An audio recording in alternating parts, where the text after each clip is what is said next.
सभी को नमस्कार।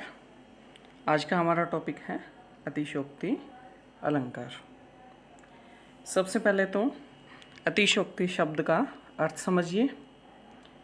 अतिशयोक्ति शब्द जो है वो अतिशय धन उक्ति से बना है।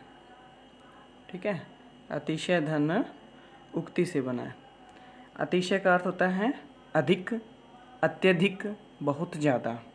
ठीक है, और उक्ति का अर्थ होता है कथन, यानी कि बहुत ज़्यादा कहा जाना, यानी कि जितना है उससे अतिशय कहा जाना, ज़्यादा कहा जाना। ठीक है, वो कहलाता है अतिशयोक्ति। ये हुआ इस शब्द का अर्थ। और लिखने में भी आप देखिए कि कई बार क्या होता है कि यहाँ पर जो शय है इसमें ये जो आधा लगा दिया जाता है शय, तो वो गलत होता है। ठीक है, तो वो गलत होता है।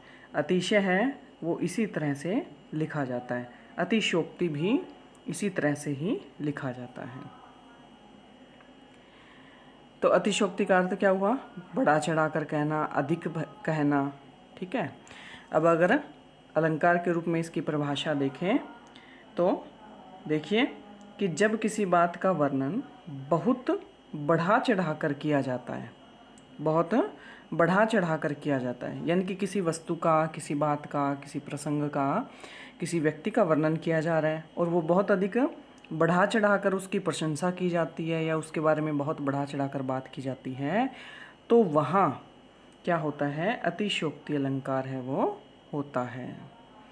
यानी कि जब किसी व्यक्ति या वस्तु का वर्णन करने में लोक समाज की सीमा या मर्यादा टूट जाए, लोक समाज की सीमा या मर्यादा टूट जाए, तो वहाँ अतिशयोक्ति अलंकार होता है या उसे अतिशयोक्ति अलंकार कहा जाता है।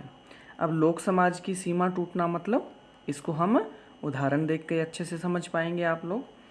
देखो उदाहरण क्या है कि हनुमान की पूंछ में लगन न पाई आग, कि हनुमान की पूंछ में अभी तक आग भी नहीं लग पाई थी कि सारी लंका जरी गई, गए निशाचर भाग, कि सारी लंका है वो जल गई और निशाचर यानी कि वहाँ के जो राक्षस थे वो सारे भाग गए।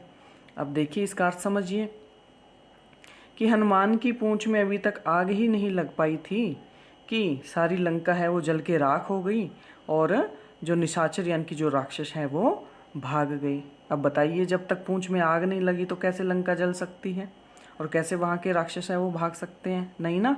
तो इसमें देखो हनुमान जी की पूंछ में आग नहीं लगी है, लेकिन फिर भी बढ़ा चढ़ाकर बताया गया है कि अभी तो आग ही नहीं लगी थी। हनुमान जी तो इतने शक्तिशाली थे कि अभी तक उनकी पूंछ में आग नहीं लगी और सारी लंका है वो जल गई। तो बिना आग लगे कैसे कोई वस्तु या स्थान है वो जल सकता है ना। तो इसमें क्या है कि बहुत अधिक बढ़ा चढ़ाकर कथन है वो किया गया है। ठीक है, तो यहाँ पर अतिशयोक्ति अलंकार है। दोबारा से देखिए, अतिशयोक्ति अतिशय धन उक्ति से बना है। अतिशय का अर्थ है अत्यधिक, उक्ति का अर्थ है कथन, कि अत्यधिक बढ़ा चढ़ाकर जब कोई कथन किया जाए, यानी कि काव्य में जब कोई बढ़ा चढ़ाकर बात को कहा जाए जिसमें लोक समाज की सीमा या मर्यादा टूट जाए। अब देखो बिना आग के तो कैसे कोई स्थान जल सकता है? तो यहाँ पे लोक समाज की सीमा टूटी है कि नहीं, है ना, कि आग लगने पर ही कुछ वस्तु जलती है। तो यानी कि बढ़ा चढ़ाकर यहाँ पर कथन है वो किया गया है, इसलिए यहाँ पर अतिशयोक्ति अलंकार है। कोई भी अलंकार जब हम करते हैं तो उसके 3 भाग होते हैं, परिभाषा, उदाहरण और आप विशेष लिख सकते हो या आप समन्वय लिख सकते हो। तीसरा जो पार्ट है यहाँ पे लिख लेना समन्वय।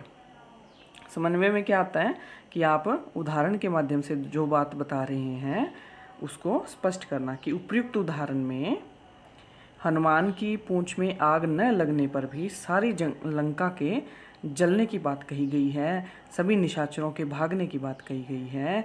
तो यह अपने आप में ही एक अतिशयोक्ति है, अतः यहाँ पर अतिशयोक्ति अलंकार है वो देखने को मिलता है। धन्यवाद।